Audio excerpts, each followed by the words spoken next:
Welcome to Now We're Getting Somewhere. I'm Katie, and I'm a certified life coach, but I've also been a management consultant at McKinsey and a product manager at a tech startup. In other words, I know what it feels like to have a life that looks pretty good on paper, but doesn't feel as good as I want it to. I help my professional clients develop lives that are more meaningful, happy, and also more successful. And I want to share the same practical insights with you. Let's go.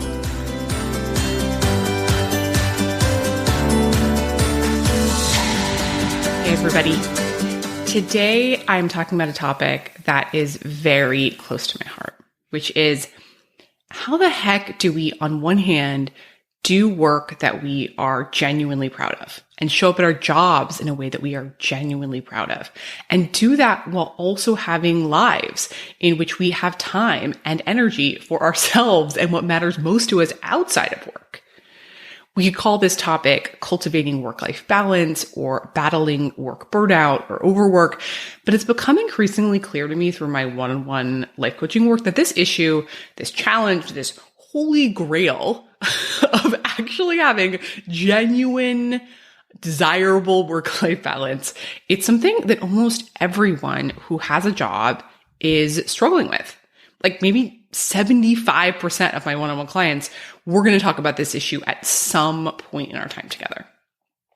And I realized recently, I am helping folks with this topic all the time and my one-on-one coaching work. And I was like, I need to talk about this more. I need to help more people about with this because we all need it.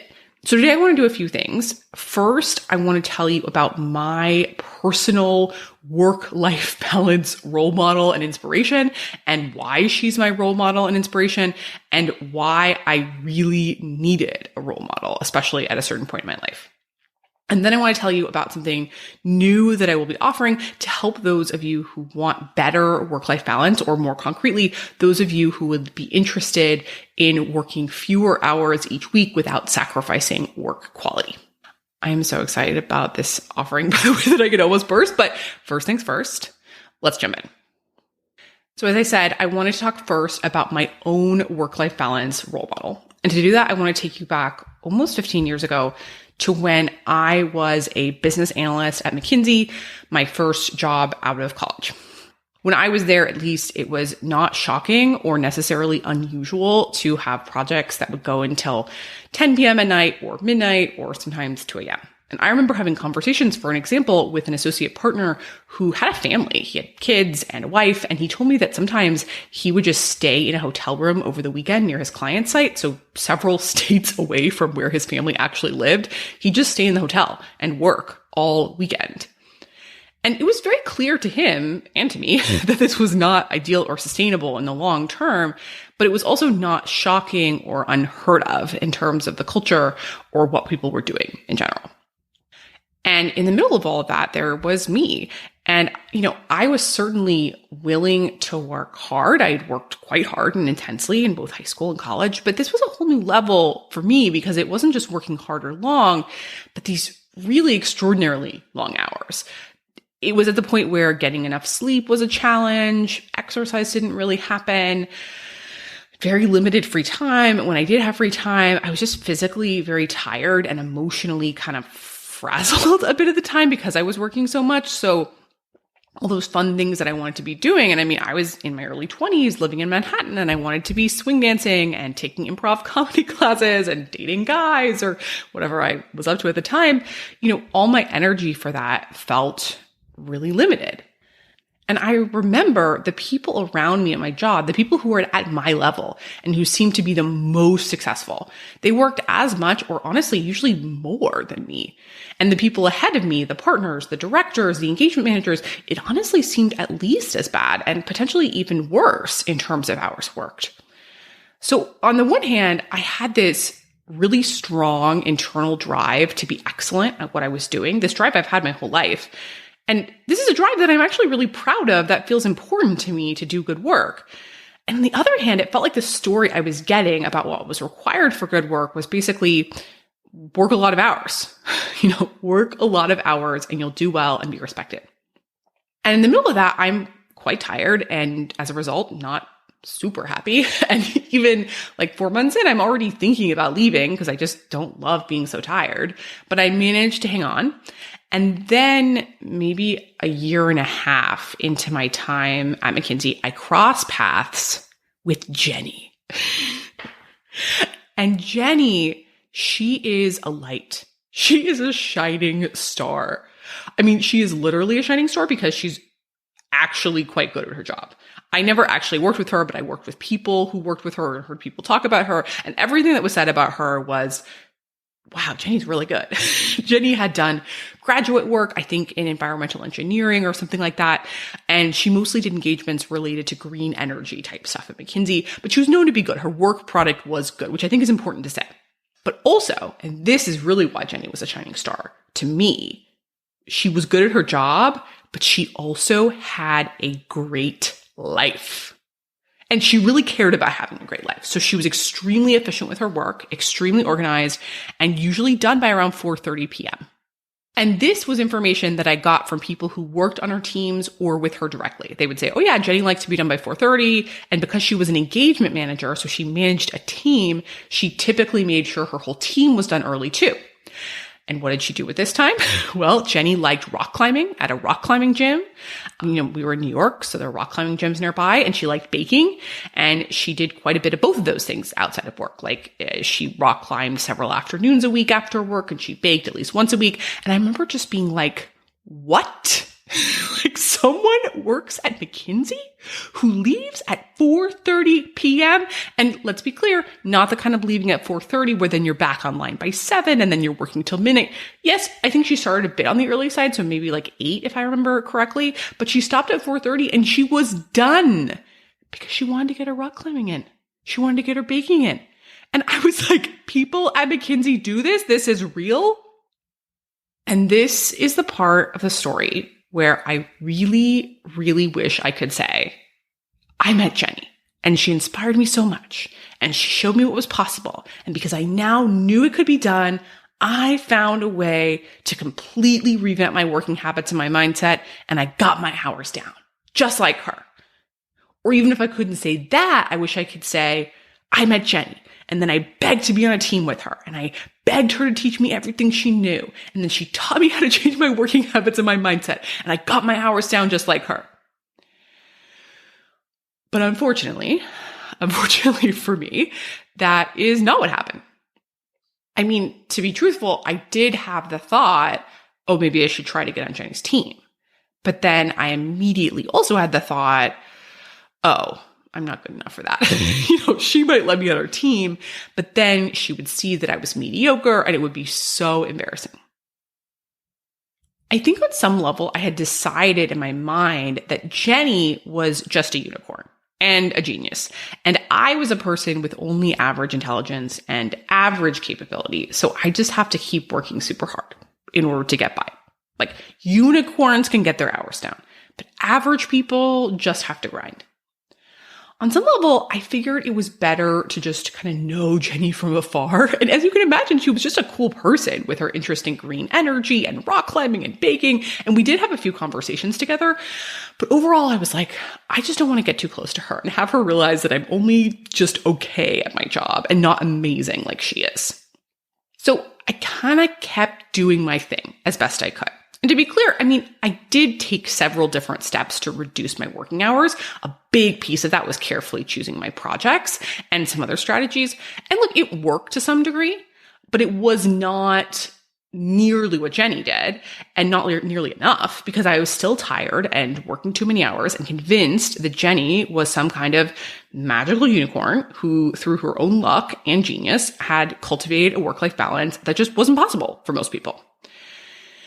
And then when my 2-year contract was up, I was offered a promotion or some other options, but I chose to leave McKinsey. And I will say, it is true that the firm it wasn't really a good fit for me for a variety of reasons. Most importantly, because it just wasn't the work that I wanted to be doing in the long term. But one of my biggest, I don't even want to say regrets, but I guess sadnesses, one of my the things that make me sad is that I never actually learned how to make the job manageable or a sustainable part of an overall satisfying life? And here's the thing. I have thought about Jenny frequently since, because who wouldn't think about this unicorn, this shining star? I mean, I was not very impressed by the directors at McKinsey, for example. Directors are one of the highest level folks. Many of them traveled constantly and were frequently away from their families, and they didn't seem to have a lot of time for anything. And in fairness, I want to say these people were freaking smart, and they were very good at what they did, and they were often very kind to me. But I wasn't impressed by them because I didn't want their lives. But Jenny, I wanted her life. I would have freaking loved to know how she did it. And it was only after I got coached extensively, which happened really sort of after leaving McKinsey, and especially as I trained as a coach, that I over time put together a comprehensive toolkit to make my own work-life balance not just manageable, but really lovely.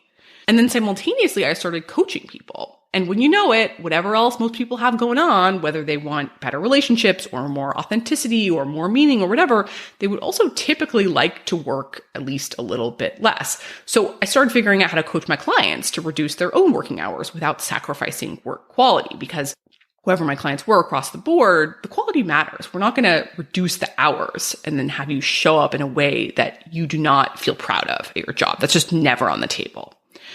And I was working with all these different kinds of people, with all these different kinds of jobs, in all these different kinds of industries. And I figured out how to do that too and be very helpful to them.